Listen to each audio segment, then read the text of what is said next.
Miriam had mastered the art of holding a house together without announcing herself. If peace were a profession, she would have earned a doctorate in it, quietly, of course, without ceremony. Every bill in the house was paid before it remembered it was due. Every crisis arrived loud and left embarrassed. Daniel, her husband, liked to say things just work out whenever people praised his stability, unaware that things was Miriam, working behind closed doors with a calculator, a prayer, and a patience that could calm storms. She was the kind of woman whose sacrifices were invisible because they were consistent, and whose strength was underestimated because it didn't shout. Daniel, on the other hand, had recently discovered his reflection. Not the mirror kind, the admiration kind. Compliments clung to him like perfume these days. Business associates laughed louder at his jokes. Acquaintances called him boss with reverence. And somewhere along the line, Daniel began to believe the applause was self-generated. Miriam noticed the change in small ways. He listened less. He interrupted more. He spoke of my achievements instead of our progress. She smiled through it, the way wives do when they think pride is just a phase and not a seed. What Miriam didn't know was that pride had already found fertile ground. She would come home from long days of managing numbers and smoothing problems to find Daniel scrolling endlessly on his phone, smiling at nothing in particular. When she asked what was funny, he'd say, just work stuff, the way people say weather is fine while standing in a storm. Miriam let it slide. She always did. After all, marriages survive on trust, and she had never imagined she would need to guard her own home from strangers bearing flattery. If only she knew that while she was busy holding everything together, someone else was busy convincing her husband that she was the reason he felt so constrained. And irony, as always, was already sharpening its teeth.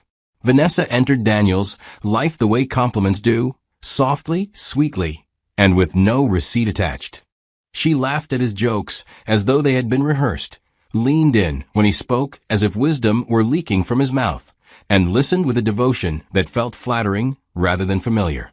Where Miriam asked questions that made Daniel think, Vanessa nodded at answers he had not yet finished. It was intoxicating. If admiration were a meal, Vanessa served dessert first and called it dinner. They met in a place that pretended to be professional. She admired his vision, she said, rolling the word gently like a grape between her teeth. She admired his drive. She admired how rare he was. Rare, Daniel decided, was a good thing to be. At home, Miriam admired results, paid invoices, quiet mornings, long-term plans. Vanessa admired potential and wrapped it in praise. Daniel mistook sugar for substance and felt clever for choosing sweetness. Soon, the messages came at odd hours, the way mischief prefers. Vanessa's text arrived like confetti, sparkly, unnecessary, impossible to ignore. You inspire me. Men like you don't exist anymore. Your wife must be so lucky. The last line always made Daniel smile wider than it should. Miriam noticed the smile, noticed how it lingered, noticed how Daniel tilted his phone away as if secrets were shy. She said nothing. Silence, she believed, could be a shield. Vanessa learned quickly what Miriam had learned slowly. Daniel liked to feel important. So she made him the sun and herself the orbit. She spoke poorly of quiet women, laughed at wives who forget romance, and wondered aloud how a man so dynamic could be married to someone so calm. Daniel didn't argue. He nodded, which is a kind of agreement that wears a suit and pretends to be neutral. At home, Daniel began to sound rehearsed. His criticisms had rhythm now, as if borrowed. He called Miriam too careful, too serious, too calm, as though peace were a flaw. Miriam listened with a smile that had learned how to hold pain without spilling it. She still cooked his favorite meals, still prayed for him by name, still handled the details that kept his life upright. Daniel thanked her less and scrolled more. Vanessa, sensing the shift, pressed gently. She suggested lunches that became dinners, dinners that became expectations. When Daniel hesitated, she pouted. When he complied, she praised. It was a simple system. Reward obedience, punish reflection. Daniel, who had always believed himself immune to manipulation, began to rearrange his days to fit her moods. And somewhere between admiration and entitlement, the seed took root, the idea that he deserved more than the woman who had built his peace. Irony, patient and precise, smiled. Vanessa's admiration didn't fade the way ordinary excitement does. It sharpened. It evolved. It grew teeth. At first, she had treated Daniel like a rare jewel, something to praise, polish, and show off in private. Now, she began to treat him like property, with a title deed she was already signing in her mind. Compliments became expectations. Sweetness became rules. It started small, like most dangerous things do. She texted in the middle of Miriam's dinner time and frowned when Daniel didn't reply fast enough. She called during office meetings and laughed, saying, "You're always busy when it's me," as if work was an excuse invented to offend her personally. When Daniel tried to set boundaries, Vanessa's voice softened into that wounded tone that made him feel like a villain. "I'm not asking for much," she would say, as though asking for a man's life was the same as asking for a glass of water. Daniel, always proud of being in control, did not notice he was now being trained. Vanessa began to request gifts with the casual confidence of someone who believed she had earned them. Not because she needed them, no need was for wives and children and responsibilities, but because she deserved them. "Just something small," she'd say, then send screenshots of watches that could pay a year's rent for 3 families. If Daniel hesitated, she'd laugh, "Don't worry, I'm not like those desperate women," which was a clever lie, because it made him want to prove she was different. And every time he proved it, she demanded more. At home, Miriam noticed Daniel's wallet thinning and his patience thinning faster. He started coming home with sudden moods, like a man who had borrowed someone else's anger. When Miriam asked gentle questions, "Are you okay? Are you stressed?" he snapped, "Must you interrogate me?" Interrogate.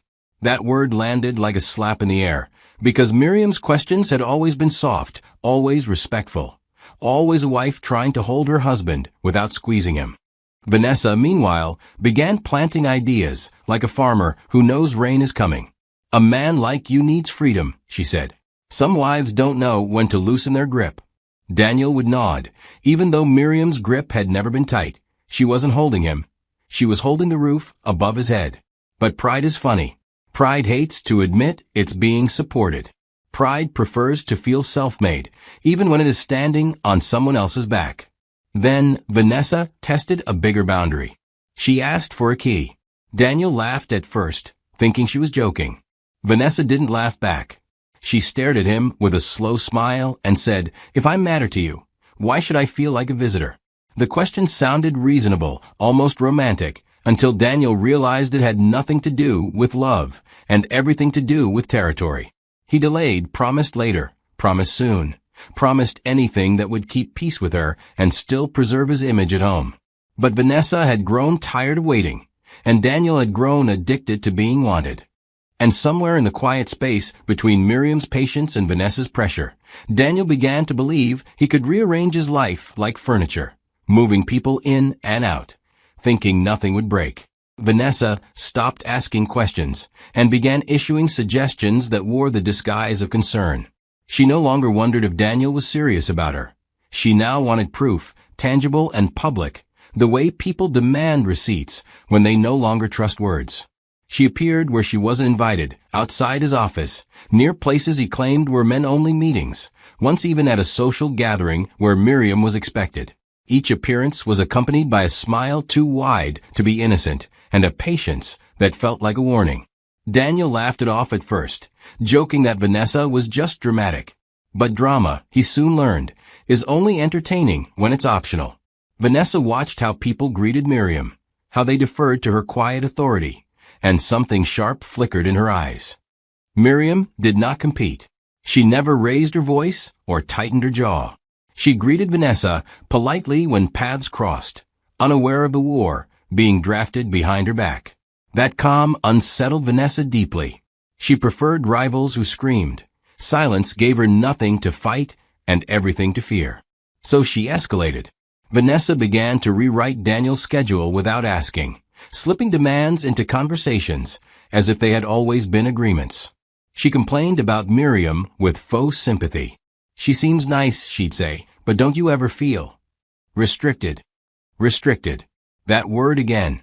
It rolled easily off Vanessa's tongue, light as gossip, heavy as poison. Daniel, flattered and exhausted, began repeating it to himself like a borrowed prayer. At home, Miriam sensed a change that felt heavier than suspicion. Daniel was no longer just distant, he was irritable, as if her presence itself accused him. He criticized the way she spoke, the way she moved, the way she planned. Things he once praised now annoyed him. Miriam absorbed it quietly, not because it didn't hurt, but because she believed storms passed faster when you didn't wrestle the wind. Vanessa, growing bolder, demanded more visibility. She hinted at meeting Daniel's friends, appearing in his social circles, being acknowledged. When Daniel hesitated, she laughed softly and said, "I don't want to be a secret forever." Forever sounded like a threat wrapped in romance. That night, Daniel came home sharp and restless. He accused Miriam of being too passive, as if peace were a sin. Miriam looked at him for a long moment, searching his face like one searches a familiar street that suddenly feels foreign. She asked one question, just one. "Is there something you're not telling me?" Daniel scoffed and walked away. Silence, once again, swallowed the truth. Vanessa smiled when Daniel didn't call that night. She had learned something important. Pressure worked. Respect doesn't die in explosions. It fades like a photograph left too long in the sun, slowly, quietly, until one day you realize the faces are still there, but the details are gone. Daniel began speaking to Miriam with a sharpness that startled even him at first. He corrected her in front of others. He dismissed her opinions with a wave of his hand. The man who once consulted her on every decision now treated her thoughts like background noise. Miriam noticed, of course. She noticed the way his tone shifted, the way gratitude vanished from his language. She noticed how her presence irritated him, as if her loyalty were a reminder of something he wanted to forget. Still, she held her dignity carefully, like a fragile heirloom passed down through generations of women who learned that shouting often feeds the wrong kind of fire. Vanessa, emboldened by Daniel's behavior, began planting harsher seeds. "Some women confuse endurance with value," she said casually one afternoon. "Men grow when they're challenged, not coddled." Daniel absorbed the words greedily, mistaking manipulation for insight. He repeated them later at home, accusing Miriam of holding him back, without naming how. That accusation lingered like smoke. Miriam tried to talk, to understand what had changed. Daniel accused her of nagging. When she fell silent, he accused her of indifference. There was no correct response anymore. Every door led to blame. Respect had left the building, and Daniel hadn't noticed, because ego makes an excellent blindfold. One evening, Miriam overheard Daniel on the phone, laughing in a way he no longer laughed at home. The sound wasn't loud, but it was sharp enough to cut. When he ended the call and turned to her, his smile vanished, replaced by annoyance. "Why are you looking at me like that?" he asked. Miriam didn't answer. Some realizations are too heavy to be spoken aloud. That night, Miriam prayed differently. Not for her marriage, but for clarity. And clarity, once invited, is relentless. Vanessa pushed harder. She suggested Daniel take control of his life, questioned why Miriam had access to certain finances, and mocked the idea of partnership. Daniel listened. He began making decisions alone, signing papers Miriam had once reviewed, brushing off her concerns with, "I know what I'm doing." But he didn't. And as respect slipped quietly out of their home, something else slipped in, consequence, patient and observant, taking notes. By the time Daniel realized he was standing at a crossroads, his pride had already picked a direction and paved it with excuses. Vanessa didn't ask him to choose anymore. She spoke as though the choice had been made and simply needed confirmation. "I can't keep living in half-truths," she said one evening, sitting comfortably in the passenger seat of his car, as though it were already her place. "I need to know where I stand." She said it gently, but gentleness can still push. Daniel nodded, exhausted by the constant negotiation of feelings. He told himself he deserved peace, though he was actively evicting it from his life. He convinced himself that Miriam would understand, that she was strong, that this was temporary, just space, just time, just a rearrangement.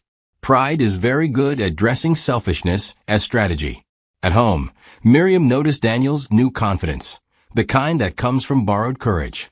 He walked through the house like a man rehearsing a speech he hadn't yet delivered. He avoided her eyes, avoided shared spaces, avoided the truth. When Miriam asked if something was wrong, he replied, "I need clarity," as if clarity were something she had stolen from him. Vanessa pressed harder. She reminded him of her sacrifices, imaginary and real, and hinted at how foolish it would be to lose her after all she'd endured. Daniel felt trapped, though the door was wide open. He mistook urgency for destiny and ego for love. That night, alone with his thoughts, Daniel weighed his options the way men often do, quickly, carelessly, favoring the one that flatters them most. He decided Miriam would leave. Not forever, he told himself. Just until things settled. Just until he figured things out. Just until the chaos he invited finished rearranging his life. He rehearsed the words in his head, removing any softness. Softness, he believed, would weaken his resolve. And so he hardened his voice, mistaking cruelty for strength. Daniel told Miriam on a quiet afternoon, the kind that usually promised nothing dramatic. He stood near the doorway, arms folded, voice steady in a way that suggested preparation rather than courage. "I think it's best if you stay with your sister for a while," he said. "I need space." Miriam looked at him, not with shock, but with a calm that unsettled him. She asked no questions at first.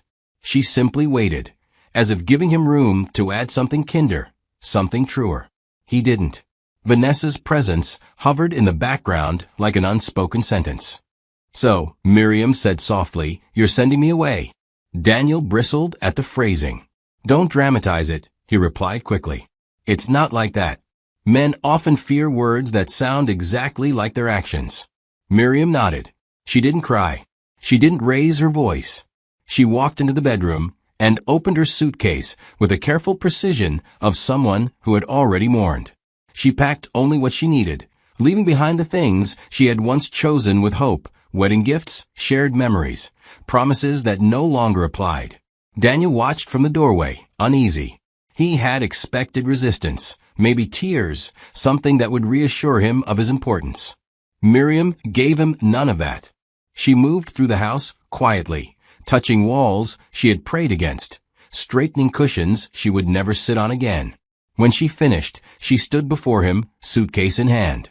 "I hope you find what you're looking for," she said. Not bitter, not sarcastic, just honest. That was when doubt flickered across Daniel's face, brief, sharp, quickly buried. Vanessa, waiting elsewhere, sent a message. "Are we done yet?"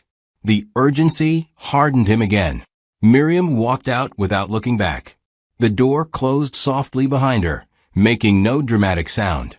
Daniel exhaled, oddly relieved, mistaking silence for success. He did not yet know that peace had just left his house with a single suitcase. Vanessa moved into the house the way people move into power, quickly, confidently, and without asking permission from the past. By the second day, her perfume had replaced Miriam's quiet scent of soap and order.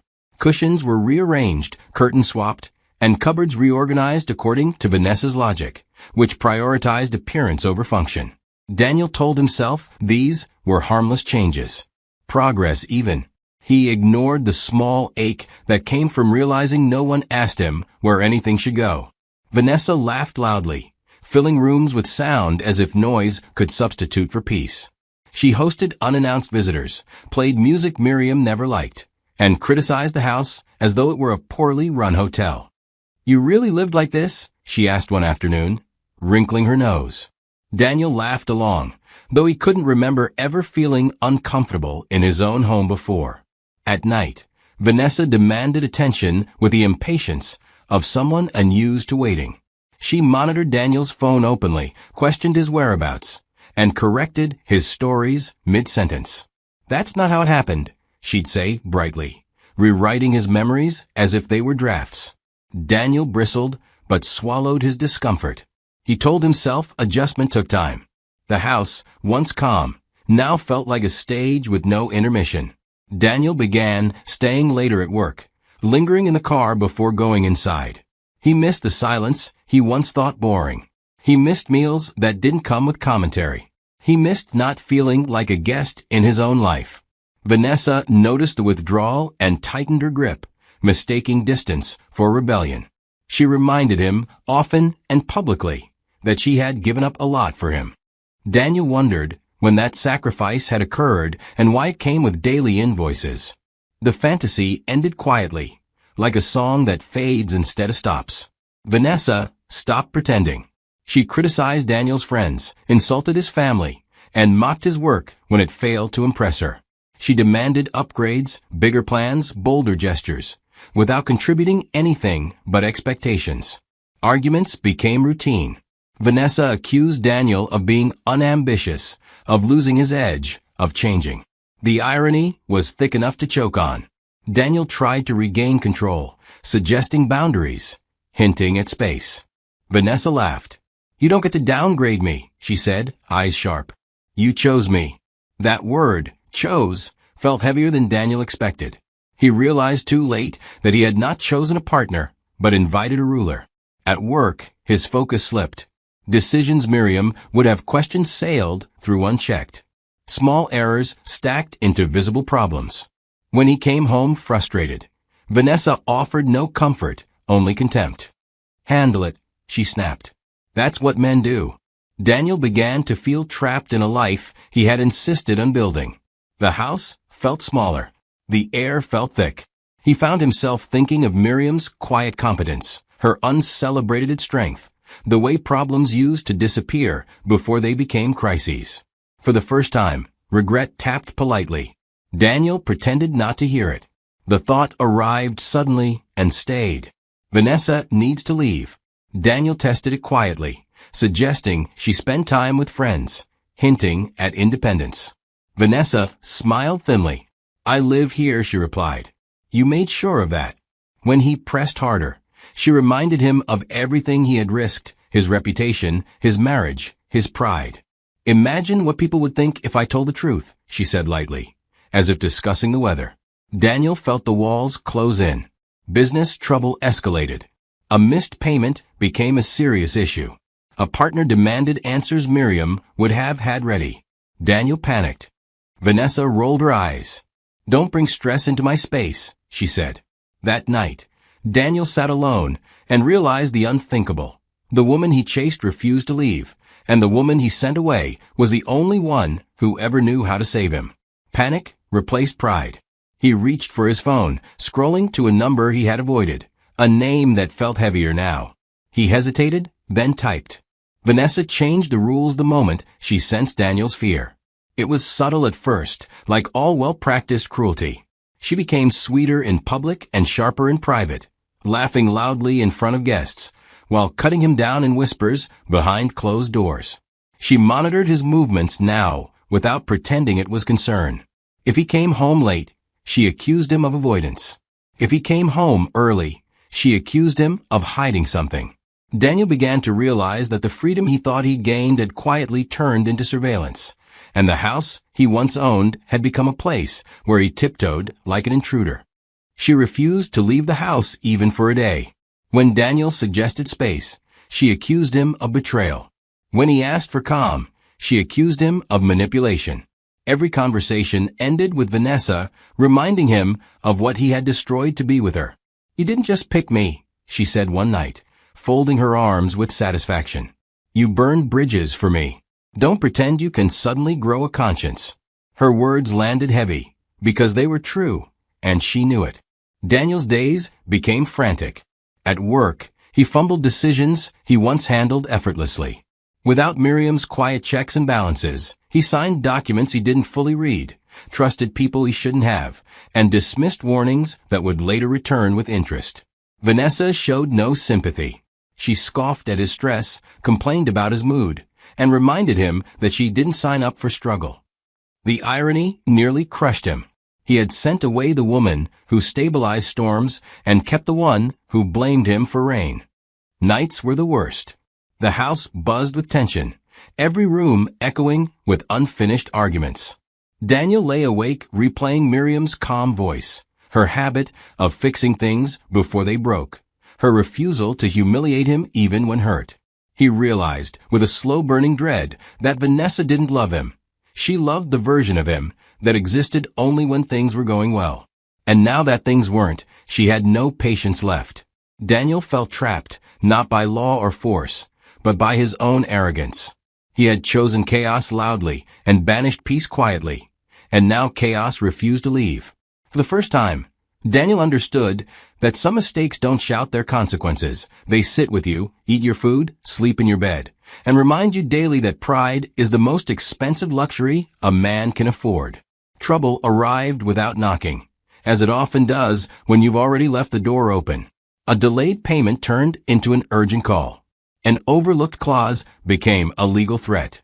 Daniel's phone rang endlessly, each vibration another reminder that Miriam was no longer there to intercept disaster with calm efficiency. She had once handled these issues quietly, shielding him from panic and public embarrassment. Now every problem landed squarely on his chest, heavy and unforgiving. Vanessa watched it all with thinly veiled contempt.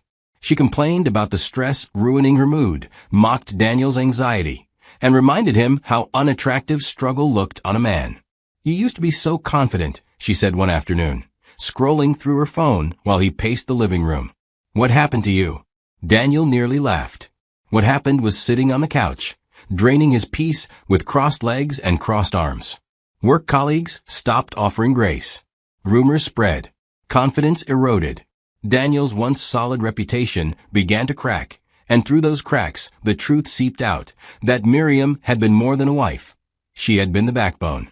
People spoke of her now with respect he had never fully acknowledged. Each compliment felt like salt on a wound he pretended not to have. At home, arguments escalated. Vanessa accused Daniel of dragging her into his mess. She demanded more money, more reassurance, more proof that he still had control. When he snapped back for the first time, she laughed coldly. "Don't raise your voice," she warned. "You're not the one with options." That sentence followed him into the night. Daniel sat alone after yet another argument, surrounded by the evidence of his poor decisions. The house was loud but empty, full but hollow. He finally admitted what his pride had resisted. He was failing, and the woman he trusted least was the one demanding the most from him. Panic crept in, not loud, not dramatic, but steady and suffocating. And in that panic, one thought grew impossible to ignore. Miriam would know what to do. The idea felt humiliating the moment it formed, which was how Daniel knew it was honest. He needed Miriam. Not the memory of her, not the convenience of her presence, but the actual woman he had sent away like excess baggage. He needed her clarity, her competence, her ability to hold chaos by the throat and tell it to behave. And worse, he believed she would come if he asked. That belief was the last gift she had unknowingly given him, the illusion that her loyalty had no limits. Daniel began planning the apology the way he once planned business strategies, carefully, desperately, selfishly. He rehearsed regret in the mirror, practiced humility in his head, and chose words that sounded sincere without fully confronting the depth of his betrayal. He told himself he was sorry, and maybe he was, but the apology was tangled with fear, not repentance. Vanessa sensed the shift immediately. She watched Daniel with narrowed eyes, noticing his distraction, his sudden protectiveness of his phone, his absence even when present. She confronted him, accusing him of thinking about Miriam. Daniel denied it poorly. Vanessa smiled, slow and dangerous. "You're not going anywhere," she said. "And neither am I." That night, Daniel made his decision. He would find Miriam before everything collapsed completely. He would appeal to her kindness, her sense of responsibility, her old habit of fixing what he broke.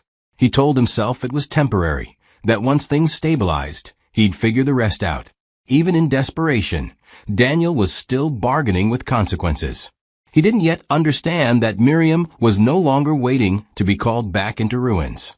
Finding Miriam was harder than Daniel expected, and the difficulty felt personal, like the universe had decided to participate in his lesson. The sister's house was empty when he went there first. Neighbors offered polite shrugs, the kind reserved for people who didn't deserve details.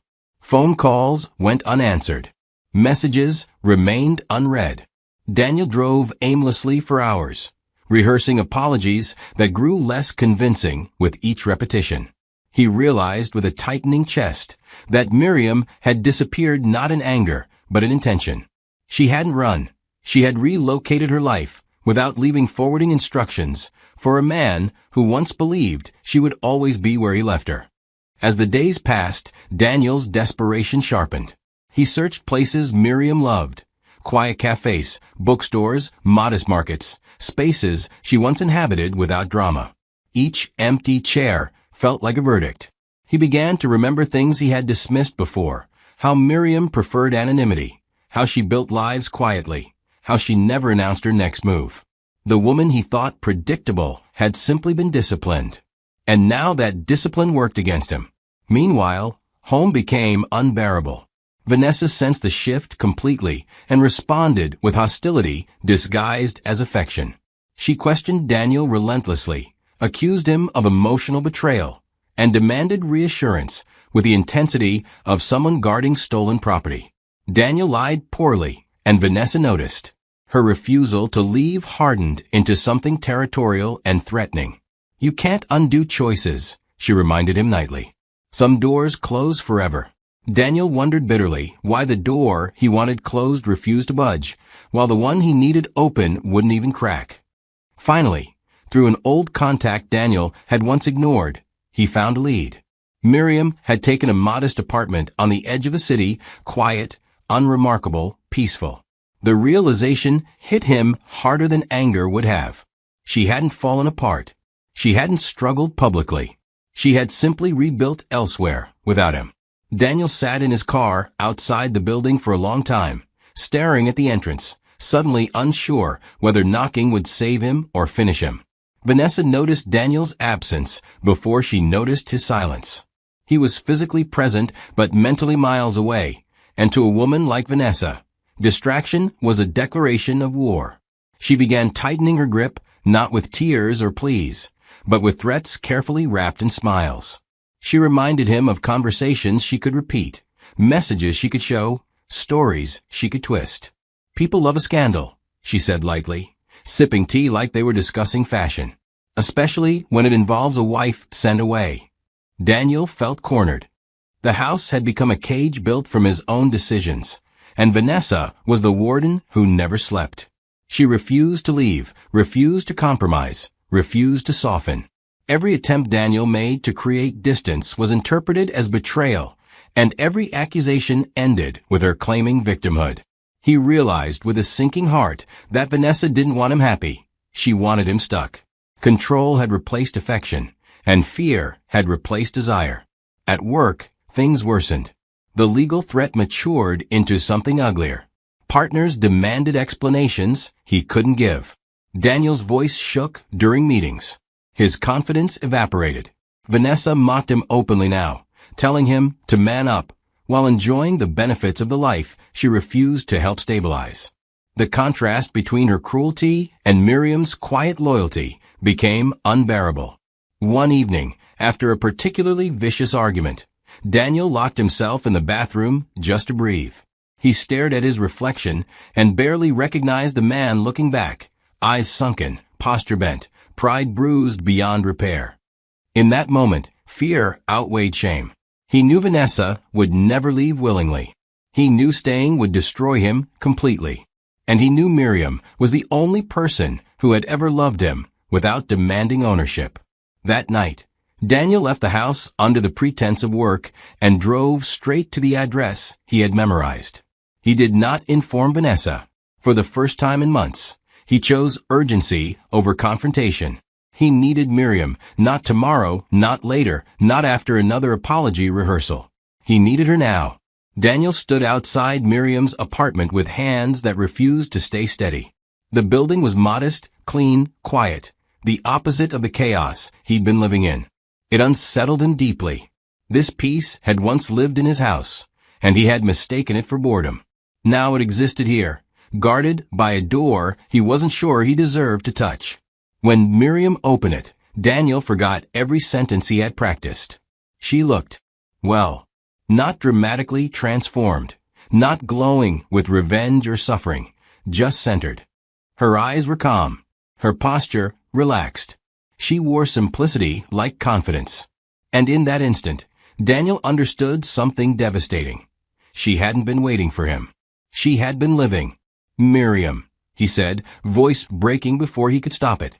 She looked at him for a moment, not with shock or anger, but recognition, like someone seeing an old acquaintance they no longer owe familiarity.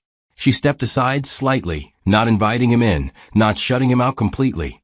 The space was intentional. Daniel spoke then, all at once. He confessed how things had collapsed, how Vanessa refused to leave, how everything was falling apart. He admitted fear before regret, panic before remorse. He spoke of needing help, of wanting peace back, of making a mistake. When he finished, he realized he had said, "I far more than you." Miriam listened without interrupting. When he finally stopped, breathless and exposed, she spoke softly. "I'm sorry you're struggling," she said. "But the peace you're looking for isn't something I can lend you anymore." The words landed gently and cut deeper than shouting ever could. Daniel had imagined many versions of this moment, but none where he felt this small. Standing in Miriam's doorway, he realized he was no longer a husband returning home. He was a man asking for mercy from someone he had once dismissed as replaceable. His voice, which used to command meetings in silence rooms, shook as he spoke again, softer now, stripped of strategy.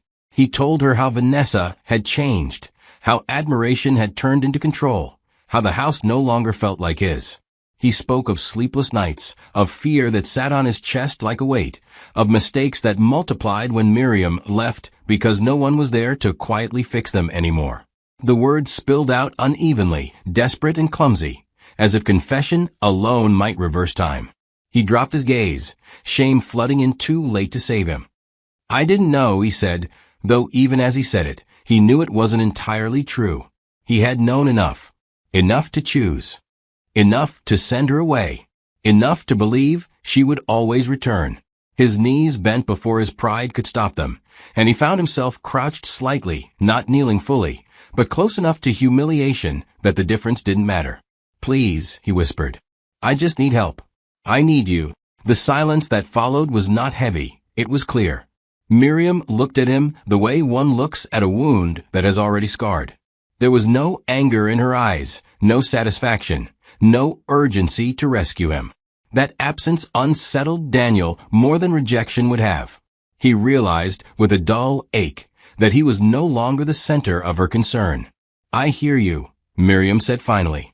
"But needing me isn't the same as valuing me." Her voice was calm, not rehearsed, not sharp. "When things were stable, I was invisible. Now that things are falling apart, I'm suddenly essential." She paused, allowing the truth to breathe between them. Daniel opened his mouth to argue, but nothing came. She was right, and for once, the truth offered no escape. He tried again, speaking of love this time, though the word felt unfamiliar on his tongue. Miriam listened, nodding slowly, not in agreement, but acknowledgement. "Love without respect is exhaustion," she said. "And I'm no longer interested in being tired." Daniel felt the weight of those words settle deep, pressing on every memory he had dismissed as insignificant. He left that night emptier than when he arrived, not because Miriam had shouted him away, but because she had seen him clearly and chosen herself anyway. The next time Daniel came, it was quieter. No desperation spilling over, no collapse of posture. Just a man who had finally realized that begging did not rebuild what arrogance destroyed. Miriam allowed the conversation to happen, but on her terms, standing, door half open, daylight between them. The symbolism was not lost on him. She was no longer protecting him from consequences. She was simply being honest. "I forgive you," Miriam said, and the words startled Daniel more than anger would have. Forgiveness, he had learned too late, was not a doorway, it was a release. "But forgiveness doesn't mean restoration," she continued. "It doesn't mean I return to the place where I was diminished." She spoke of nights spent rebuilding herself, of learning how quiet had once been mistaken for weakness, of choosing peace deliberately rather than waiting for it to be stolen again. Each sentence was gentle, but final. Daniel listened, nodding slowly, tears blurring his vision. He understood now that Miriam had grown in his absence, not hardened, not bitter, but clarified. She no longer carried the burden of managing his life, his emotions, his mistakes. She had learned that love could exist without self-erasure, and she was unwilling to unlearn that lesson. "I hope you find peace," she told him, and for the first time, he believed she meant it, without including herself in the solution. "But it won't come from me returning to what broke me." She reminded him that choices create environments, and environments shape outcomes. He had chosen chaos, and chaos had chosen him back. Daniel stood there for a long moment after she finished, nodding, swallowing, finally understanding that the door was not closing in anger, but in wisdom. When Miriam stepped back and gently closed it, the sound was soft, almost tender. No slam, no punishment, just an ending. Outside, Daniel felt the full weight of shame, not theatrical, not loud, but heavy and deserved. Inside, Miriam leaned against the door briefly, exhaled, and returned to her life. The one she had built quietly, carefully, and entirely on her own. Daniel stood outside Miriam's door longer than dignity would have advised, but dignity had abandoned him long ago. The hallway was quiet, indifferent to his collapse, and that indifference hurt more than confrontation ever could. He realized then that shame does not always arrive with noise. Sometimes it arrives with the terrifying understanding that the world can move on without acknowledging your pain. The door before him was not locked in anger or sealed with bitterness. It was closed with certainty, and that made it heavier than any insult. He pressed his palm lightly against the wood, not to knock again, but to feel the finality of it, as though touch alone might preserve something already gone. As he walked away, fragments of memory trailed him like loose threads. Miriam waking early to pray for his meetings, Miriam reviewing documents while he slept, Miriam calming storms he never knew existed. Each recollection felt like a quiet indictment. He understood now that her silence had never been submission. It had been strength disciplined by love. And he had mistaken discipline for weakness, because pride prefers noise. Daniel returned home to chaos that no longer pretended to be temporary. Vanessa was waiting, arms crossed, eyes sharp, already aware that he had gone where he was not supposed to go. The argument that followed was ugly and pointless. There was no resolution to be found there, only reminders of how deeply trapped he was by his own decisions. Vanessa mocked his failure openly now, reminding him that Miriam had chosen herself over him, as if that truth were a weapon she enjoyed sharpening. Daniel did not fight back. He had lost the appetite for conflict. He finally understood that the punishment for arrogance is not always loss. It is endurance. Enduring a life you chose after discovering it is unbearable. That night, Daniel slept on the edge of the bed, awake more than asleep, listening to the house breathe around him in unfamiliar rhythms. He thought of Miriam not as a solution, but as a lesson. Some people do not leave to hurt you. They leave to survive. And sometimes, survival looks like abandonment only to the person who caused the wound. By morning, the truth settled fully. The door had not closed on him. It had opened for her. Miriam woke that morning with sunlight filtering softly into her apartment, the kind of gentle light that doesn't rush you into the day. Her life had become intentionally quiet, not empty, not lonely, but balanced. She moved through her routines with purpose, brewing tea, opening windows, reading messages from people who knew her as more than an accessory to someone else's ambition. Peace had become a practice, not a reward, and she guarded it carefully. She reflected briefly on Daniel, not with longing, not with bitterness, but with understanding. Some people are lessons, not lifetimes. Loving him had taught her endurance, and losing him had taught her boundaries. Both lessons mattered, but only one was meant to continue. Miriam smiled faintly at the thought, not because she had won, but because she had survived without becoming hardened. Outside her world, Daniel lived with the consequences of his choices. Vanessa remained not as a partner, but as a reminder, loud, demanding, and immovable. The life he had chased glittered briefly and then dimmed, leaving him with regret and a long memory. He learned too late that peace does not shout, does not compete, and does not beg to be chosen. It simply waits for those wise enough to recognize it. Miriam, meanwhile, moved forward. She invested in herself, nurtured friendships, and allowed joy to return without guilt. She learned that forgiveness could coexist with distance, and that love did not require self-sacrifice to the point of erasure. She became the woman she had always been, only now she belonged fully to herself. The story did not end with applause or revenge. It ended with something quieter and far more powerful: dignity. Miriam was never sent away. She chose her freedom. And Daniel, left behind with noise and regret, finally understood the cost of mistaking peace for something expendable. Please like and subscribe. Your support means the world to us. Thank you for watching to the end. Don't forget to come back for the next amazing tale yet.